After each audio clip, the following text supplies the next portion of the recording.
Ultimamente o número de crentes sem igreja está muito grande. O crente sem igreja, ele busca orientação, exortação, conhecimento e sabedoria onde? Na rede social, no YouTube.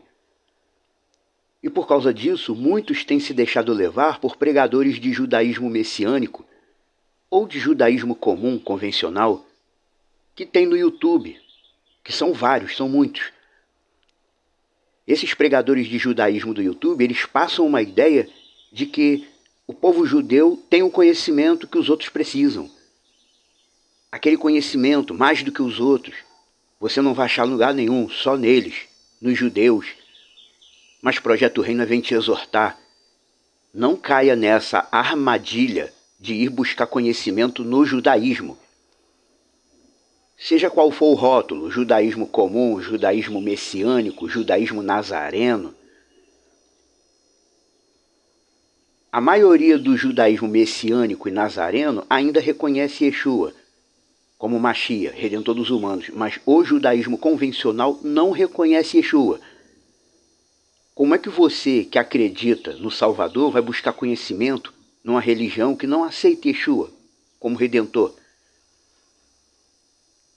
Se o conhecimento da vida eterna estivesse com os pregadores de judaísmo, eles reconheceriam Yeshua HaMashiach. Mas são poucos os judeus de lá de Israel que reconhecem Yeshua. Ou judeu de Israel ou judeu que não está em Israel, mas em qualquer lugar do mundo o judeu se diz apenas judeu. Pode estar na China, no Japão, o judeu é judeu. E eles pensam igual, religiosamente falando. Apesar de já ter bastante judeu natural reconhecendo o mérito de Yeshua, lá em Israel mesmo, o judaísmo convencional, o que é utilizado lá, que é a religião oficial de Israel, o judaísmo convencional boicota as pessoas que confessam Yeshua. Você nunca viu relatos contados por próprios judeus na internet? Depois que o judeu de lá, o israelense, aceita Yeshua como Messias, o pessoal de lá começa a não querer mais andar com ele, a separar das pessoas, afastar os filhos, amigos, começa todo mundo a se afastar. Os pregadores de judaísmo da internet se utilizam do mesmo recurso linguístico que o catolicismo usa e sempre usou. Usa os mesmos termos. Fé, graça, a palavra Deus, que os judeus escrevem de um jeito diferente. Eles usam a palavra Deus, mas escrevem diferente. Os mesmos termos que foram consagrados pela religião, como sem forma e vazia, imagem e semelhanças, 10 mandamentos, termos adulterados. O judaísmo usa esses termos, sendo que, se eles são judeus e conhecem a língua hebraica, eles tinham o dever de, em primeiro lugar, alertar que isso tudo é adulteração, no próprio idioma, na própria língua. E eu dou esses exemplos para poder expressar bem o que eu estou dizendo. O judeu diz, não, o judeu é o povo que foi escolhido por Deus para ter o conhecimento, para ter a sabedoria e para dirigir as pessoas ao Deus verdadeiro.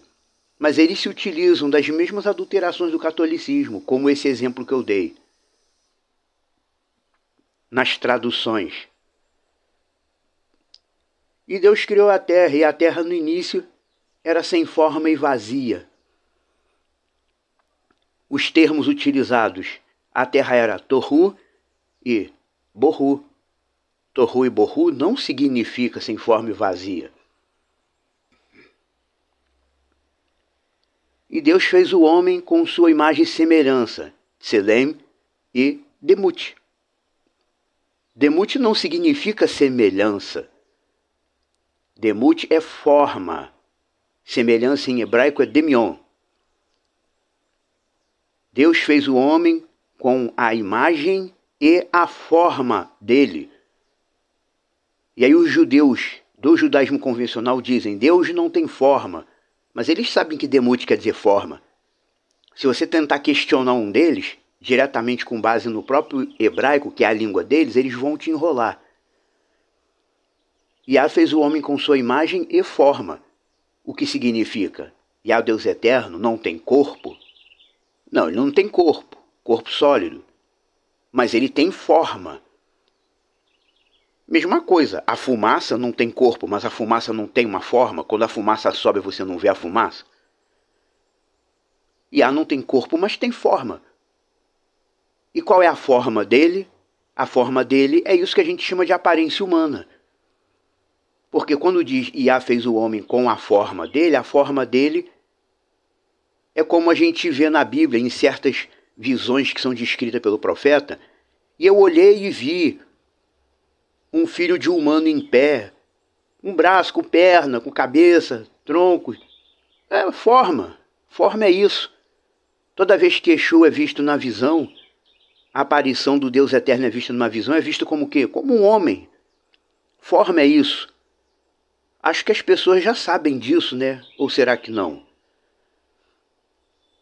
Mas os judeus, pregadores de judaísmo, sendo judeus e sendo conhecedores da língua hebraica, que é a língua na qual se encontram os textos antigos, chamado Antigo Testamento, eles sabem o que é que está adulterado, o que é que está correto, eles sabem.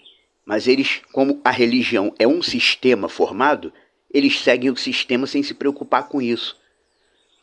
Mesmo o caso do calendário, que eles dizem que está no ano 5.700 e alguma coisa. Muitos deles sabem que não é isso, que nós estamos pelo menos no ano 6.017. Eles sabem, mas ocultam o fato. Porque eles não têm interesse em levar conhecimento para ninguém. Eles querem moldar as pessoas de uma forma que as pessoas do mundo nem descubram o Deus verdadeiro. Como que o Deus verdadeiro ficasse só para eles, entre aspas. Eles usam as adulterações da religião. Mesmo o caso da palavra fé. A salvação é pela emuná. Emuná quer dizer fé? Não, a palavra fé foi inventada depois.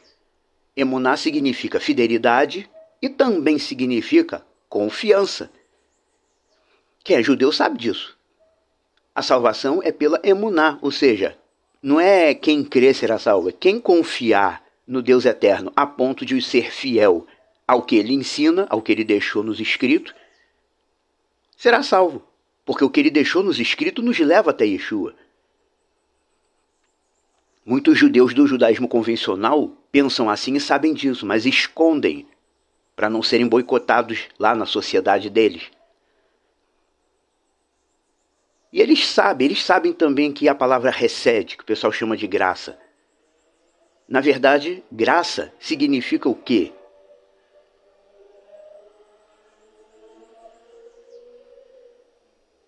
A palavra recede significa, na verdade, bondade ou gentileza. Então, pegando pelo original, concluímos o quê? Quando diz a salvação é pela graça.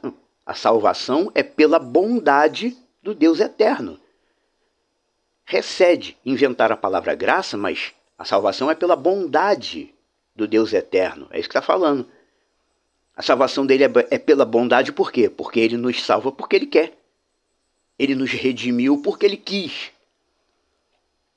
Se os evangélicos entendessem isso, iam parar com essa falácia de dizer eu escolhi andar com Deus. Escolheu não. O Deus eterno salvou muitas pessoas porque ele quis. Entenda isso para conseguir ser grato a ele da forma correta. Ele nos escolheu e nos amou e nos salvou porque ele quis. Eu entendo isso e digo, eu te agradeço. É assim que funciona. Ou que deveria funcionar a relação do homem com ele. Na verdade, o Deus eterno nos fez um favor. O Projeto Reino não usa a palavra graça, usa a palavra favor, que quer dizer a mesma coisa. O favor de Deus. E Atsevaot, Deus eterno, ele me fez um favor em me escolher e me resgatar da minha sujeira espiritual, porque eu nunca consegui fazer isso sozinho, por minha própria conta. Então, isso daí, o termo original, serve para a gente reconhecer o valor dele, do que ele fez, e ser ainda mais grato a ele. A salvação é pela bondade, apaga a palavra graça que inventaram. A salvação é pela bondade dele. Pela bondade dele, ele resolveu me fazer o favor de me libertar. Ele criou um meio do homem ser liberto das amarras espirituais, e ele resolveu fazer isso por mim.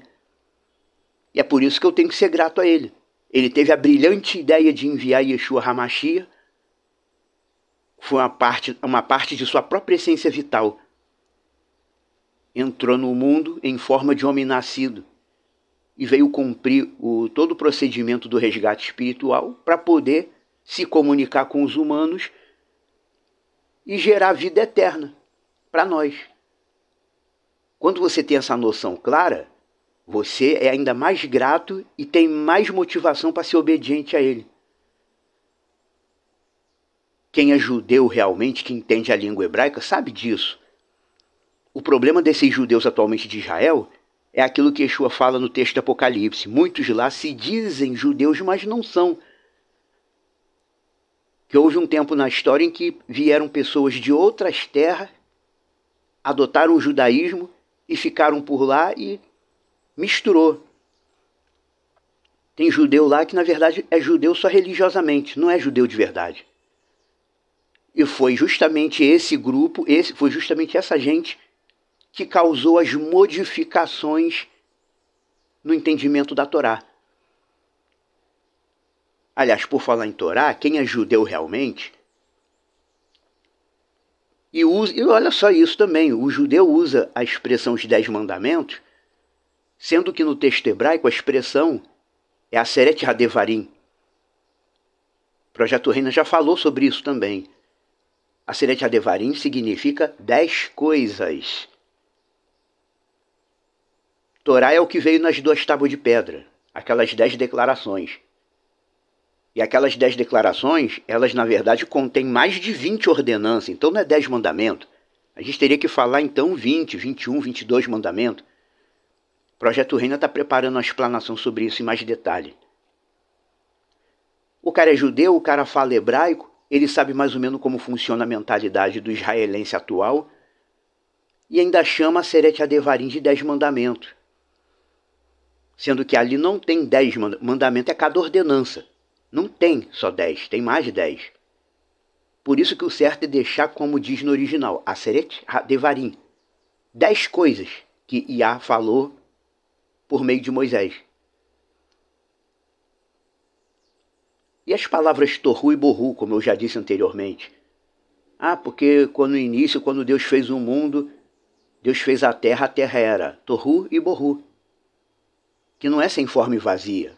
Na verdade, o Projeto Reina também já postou uma explanação, um vídeo no canal sobre isso.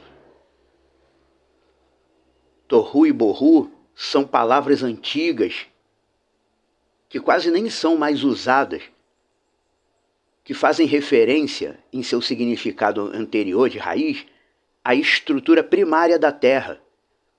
Quando diz que a Terra no início era Torru e Borru, é como se estivesse dizendo a Terra era só o esqueleto, o alicerce. Era a base sem nada em cima. Mas a Terra não era sem forma. Colocaram esse sem forma, por quê? Porque os antigos resolveram adulterar o texto sagrado, também com o objetivo de ajudar a ciência atual. A Terra era sem forma, agora ela tem forma, agora ela é redonda, é um globo, uma bola. A Terra nunca foi sem forma. A Terra sempre teve a mesma forma desde que Yah lançou os fundamentos dela. A Terra sempre foi plana e circular, como uma moeda. O próprio Yeshua diz no texto que quando ele vier nas nuvens do céu, todos o verão. E todas as nações o verão quando ele estiver descendo do céu. Como poderia todas as nações verem ele descer do céu se a Terra fosse uma bola? Porque na ideia da Terra globo, a Terra bola, a Terra tem um lado aqui, outro lado ali, outro lado ali. Um país ia estar praticamente de costa para o outro, entre aspas, na bola. E não ia ter como todas as nações verem ele descendo do céu. Mas sendo a Terra plana, como ela é e sempre foi, quando ele descer, todos verão.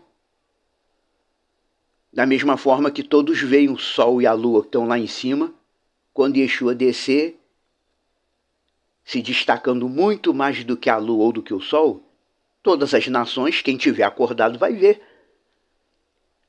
A pessoa diz, não, mas esse negócio de ver ele significa que vão ver ele na televisão ou na internet. Não existe isso. O judaísmo convencional não representa a verdade. Por quê? Porque, de um modo em geral, eles nem reconhecem a messianidade de Yeshua. Eles só sabem falar o que falam e escorar isso nos sábios. Porque os sábios do nosso povo... Quem são os sábios tradicionais do povo? Rambam, Rashibi, Rabi Akiva, um monte de gente que nunca reconheceu Yeshua. O Rebbe de Lubavitch, pessoas que só reconheciam Zohar, Talmud e Cabala. Nenhum desses homens reconheceu Yeshua como Mashiach. Portanto, a verdade não estava com eles. Não eram profetas, não eram mestres, eram apenas religiosos. Se o conhecimento estivesse no judaísmo convencional, Yeshua não precisava nem ter feito tudo o que ele fez. Bastaria ele ter vindo e dito: quem adotar o judaísmo será salvo. Ele fez isso? Não. Muitos deles nem sabem qual é a fronteira verdadeira entre Torá e lei de Moisés, que são conceitos diferentes. Os conceitos são diferentes até no termo usado.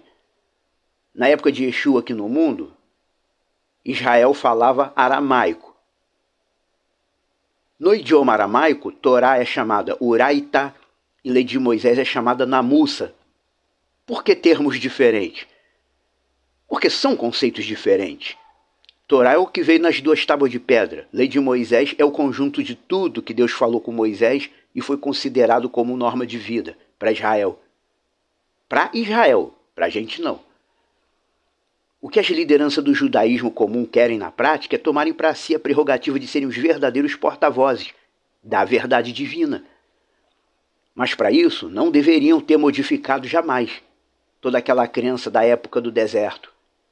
E nem deviam ter introduzido novidades modernas, como lei oral e cabala. Coisa que nunca existiu, Deus nunca deu. Um bom servo do Deus eterno não precisa dessas coisas para nada. Se estas coisas não existissem, ninguém ia sentir falta. O judeu convencional, ele age como se cabala fosse fundamental. Não dá para entender o Deus eterno sem a cabala. Não existe isso. A cabala só ajudou a mistificar ainda mais as coisas. O próprio Shaul Hachalia, Paulo foi discípulo de Gamaliel, como ele mesmo diz no texto de Atos. Gamaliel foi um grande sábio. Na carta aos Gálatas, Paulo diz para o povo: vocês ouviram qual era o meu procedimento no judaísmo, quando eu perseguia e não sei o que lá, mas quando Yah me chamou, ele fez uma fronteira. Ele fez questão de se desvincular do judaísmo. A minha vida no judaísmo era assim, mas quando Deus me chamou, mudou. E a vida de Paulo a gente conhece um pouco, como está no texto. Ele se desvinculou do conceito de judaísmo. Ele apenas seguia Torá, com todos os fiéis. E também a lei de Moisés com os fiéis judaicos, como a gente vê na Bíblia. Algumas pessoas estavam questionando: Paulo abandonou a Torá. Não. Ele circuncidou Timóteo, porque Timóteo era filho de judia. E Paulo também bancou o fim do voto de nazireado de um jovem. Paulo nunca abandonou a Torá, nem a lei de Moisés. Mas ele sabia que para os povos todos é só Torá, a lei de Moisés não. Paulo é o nosso mestre mais direto. E ele é que a gente deve ter como referência. Ele soube fazer a distinção. E ele concluiu que o judaísmo não tem nada para nós. Nós também precisamos concluir isso e seguir buscando sabedoria apenas nos escritos sagrados que o nosso Deus deixou para nós. Aí depois que você já conhecer Yeshua, conhecer a bondade dele, o favor dele, de pedir tanta coisa a ele te ouvir, te atender, você vai fazer o quê? Vai passar agora a ler Mishnah, Guemará, Zohar, Cabala? Não faz sentido. A nossa referência deve ser Yeshua e seus 12, os quais falam conosco através de 2 escritos que foram deixados para nós. Não busque sabedoria no judaísmo.